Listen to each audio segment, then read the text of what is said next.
Dans cette vidéo, on va passer à la partie STE de l'énergie. Donc l'énergie cinétique, potentielle et mécanique. Donc on va voir chacun d'entre eux et donc vous allez voir il y a une formule pour calculer chacune d'entre elles. Donc l'énergie cinétique c'est quoi? C'est l'énergie que possède un objet en raison de son mouvement.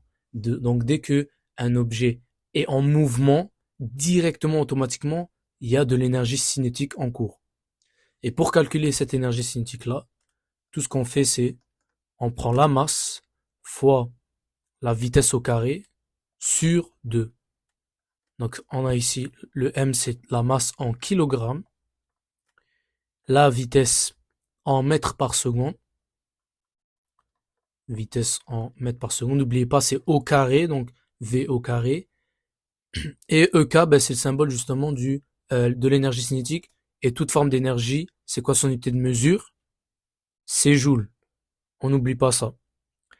Et donc je vous donne un petit truc aussi, une petite astuce, parce qu'on va vous donner la masse, mais la vitesse sera pas toujours donnée en mètres par seconde. Parfois, elle sera donnée en kilomètres par heure. Donc par exemple, une voiture qui pèse 1200 kg roule à une vitesse de 30 km par heure. Mais vous ne pouvez pas utiliser le 30 km par heure dans la formule. C'est en mètres par seconde.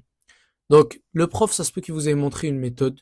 Donc, euh, une méthode qui est quand même assez longue. Donc, par exemple, 30 km à heure, c'est 30 km sur une heure. Maintenant, dans une heure, il y a 60, 3600 secondes. Et ensuite, on enlève ça. Et ensuite, mètres, etc. Ça, c'est beaucoup, beaucoup trop long. Ok? Maintenant, je vais vous donner un truc très, très, très rapide qui va vous sauver du temps. Tout ce que vous faites, c'est prendre le 30 km par heure et le diviser par 3,6. Ça va automatiquement vous donner la vitesse en mètres par seconde. Peu importe c'est quoi kilomètres par heure, 120 km par heure, vous le divisez par 3,6, ça va toujours vous donner en mètres par seconde. Donc dans ce cas-là, 30 divisé par 3,6, ça donne 0,33 mètres par seconde. 8,33, excusez-moi. 8,33. Maintenant, essayez votre méthode et essayez celle-là. Vous allez voir que c'est exactement la même réponse, mais vous sauvez énormément de temps en faisant ça. Donc, pour passer de kilomètres par heure à mètres par seconde, on fait diviser par 3,6. C'est aussi simple que ça. Parfait. Maintenant, on passe à l'énergie potentielle. Maintenant, l'énergie potentielle, c'est l'énergie que possède un objet en raison de sa masse et de sa hauteur. Donc, si par exemple, il y a un ballon qui est lancé d'en haut, par exemple du haut d'un immeuble, etc., dès qu'il y a quelque chose avec ça, qui a une masse et qui a une hauteur, et justement, par exemple, on lance ce ballon-là, automatiquement, c'est l'énergie potentielle. Donc, l'énergie potentielle, elle est calculée comme si, donc, M fois G fois H. Donc, M, on l'a dit tantôt, c'est la masse en kilogrammes. Le G, c'est quoi? C'est l'intensité du champ gravitationnel. Et ça, c'est une constante. Ok? C'est une constante. Et pour la Terre, donc ça dépend de chaque planète. Donc chaque planète a sa propre intensité du champ gravitationnel. Pour la Terre, ça va toujours être 9,8 newtons par kilogramme. Donc ça, je tiens à préciser, c'est une constante. Donc ça ne change jamais. Donc juste en fonction de la planète, ça change. Et finalement, le H, c'est la hauteur en mètres. Et l'énergie potentielle, c'est en quoi? C'est en joules, parce que toute forme d'énergie est en joules. Donc c'est la masse fois la gravité fois la hauteur.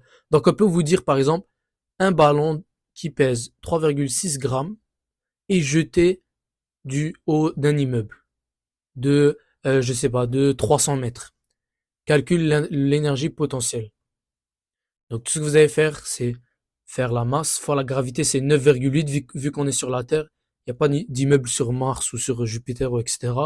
Fois la hauteur de l'immeuble qui est 300 mètres. Et l'énergie mécanique, justement, ça combine les deux. Parce que ça se peut quoi? Donc je vous ai dit que donc l'énergie cinétique, c'est quelque chose en mouvement. Ok? Ça, c'est un objet. Un objet en mouvement. un objet qui, avec sa masse et sa hauteur, donc qui descend. Ok? Mais si il se passe les deux, si par exemple on veut catapulter une roche, ok? Donc ça c'est une roche, et on la catapulte comme ça, ok? On est d'accord? Donc elle est en mouvement, et en même temps, elle est en train de chuter. Donc vous voyez, ça c'est ce mouvement-là et ce mouvement-là en même temps. Donc ça veut dire qu'elle se déplace, donc elle est en mouvement, donc elle a de l'énergie cinétique, et elle donc elle a une masse et une hauteur, et ben, sa hauteur elle diminue jusqu'à arriver au sol. Donc l'énergie mécanique c'est quoi? Donc c'est la somme de l'énergie cinétique et de l'énergie potentielle. Donc c'est très simple. Donc la formule énergie mécanique est égale à énergie cinétique plus énergie potentielle.